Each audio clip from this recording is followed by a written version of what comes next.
ಅಕ್ಷತಾ ಎಲ್ಲೋಗಿ ಬಂದ್ವಿ? ನಾವು ತೋಟದ ಬದಿ ಹೋಗಿ ಬಂದ್ವಿ. ಇದು ಲಕ್ಷ್ಮಣ್ ಫಲ ಅಂತ ಗೊತ್ತಾಯ್ತಾ? ಲಕ್ಷ್ಮಣ್ ಫಲ ಅಂದರೆ ಈ ಕಸ್ಟರ್ಡ್ ಆ್ಯಪಲ್ ಅಂತ ಹೇಳ್ತಾರಲ್ಲ, ಅದರದ್ದೇ ಒಂದು ವೆರೈಟಿ. ಸೀತಾಫಲ, ರಾಮಫಲ ಅಂತ ಹೇಳ್ತಾರಲ್ಲ, ಹಾಗೆ ಹನುಮನ್ ಫಲ, ಹಾಗೆ ಲಕ್ಷ್ಮಣ್ ಫಲ ಅಂತಲೂ ಉಂಟು.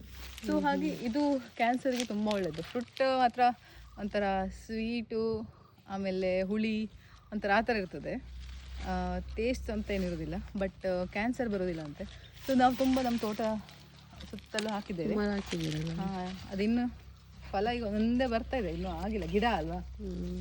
ಸೊ ನಾನು ಒಂದು ಅಲ್ಲಿ ಆ ಕಡೆ ಆಗಿದೆ, ತೋರಿಸ್ತೇನೆ ಬೇಕಾದ್ರೆ ಯಾವ ಥರ ಇರ್ತದೆ ಅಂತ. ಈ ಹಣ್ಣನ್ನು ತಿನ್ನೋದ್ರಿಂದ ಹಾಗೆ ಈ ಎಲೆಯ ಟೀಯನ್ನು ಮಾಡ್ಕೊಳ್ಳೋದ್ರಿಂದ first stage, second stage cancer ಇದ್ರೂ ಹೋಗುತ್ತಂತ ಹೇಳ್ತಾರೆ. ಸೊ ಹಾಗಾಗಿ ಇದು ತಿಂದರೆ ತುಂಬ ಒಳ್ಳೆಯದು. ಕ್ಯಾನ್ಸರ್ ಬರಬಾರ್ದು ಅಂತ ತೆಗೆಯೋದು, ಕ್ಯಾನ್ಸರ್ ಬರಬಾರ್ದು ಅಂತ, ದೇಹದಲ್ಲಿರೋ ಟಾಕ್ಸಿನ್ ಎಲ್ಲ ಹೊರಗೆ ಹೋಗಲಿ ಅಂತ. ಲಕ್ಷ್ಮಣ್ ಫಲ ಅಂದೆಲ್ಲ, ಸೊ ಇದು ಇನ್ನೊಂದು ವೆರೈಟಿ. ಇದು ಎಲ್ಲರ ಮೇಲೂ ಆಗುತ್ತೆ ಜಾಸ್ತಿ, ಸಾಮಾನ್ಯವಾಗಿ ರಾಮಫಲ ಅಂತ ಹೇಳ್ತಾರೆ. ನಮ್ಮಲ್ಲಿ 3 ವೆರೈಟೀಸ್ ಉಂಟು ಆ್ಯಕ್ಚುಲಿ. ನೋಡಿ ಇಲ್ಲಿ ಆಗಿದೆ, ಇಲ್ಲಿ ನೋಡಿ.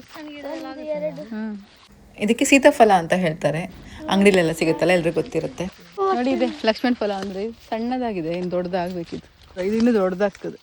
ಆ್ಯಕ್ಚುಲಿ ನಮ್ಮ ತೋಟದಲ್ಲಿ ಹನುಮಂತ ಫಲ ಕೂಡ ಇದೆ. ಅದು ನಾನು ನೆಕ್ಸ್ಟ್ ಟೈಮ್ ತೋರಿಸ್ತೀನಿ. ನನಗದು ಗೊತ್ತೇ ಇರಲಿಲ್ಲ ನಮ್ಮ ತೋಟದಲ್ಲಿದೆ ಅಂತ, ಇವಾಗ ನನಗೆ ಗೊತ್ತಾಯಿತು. ಲಕ್ಷ್ಮಣ್ ಫಲದ ಟೀ ಮಾಡ್ಕೊಂಡು ಕುಡಿದ್ರೆ ಅದರ ಡೋಸೇಜ್ ಹೆವಿ ಆದರೆ ಸೈಡ್ ಎಫೆಕ್ಟ್ ಕೂಡ ಇರುತ್ತೆ. ಯಾವುದೇ ಇರಲಿ, ಅದು ಅತಿ ಆದರೆ ಅಮೃತವೂ ಕೂಡ ವಿಷನೇ ಅಲ್ವಾ. ಸೊ ಹಾಗೆ ಹುಷಾರಾಗಿರಿ. ಓಕೆ, ಬಾಯ್.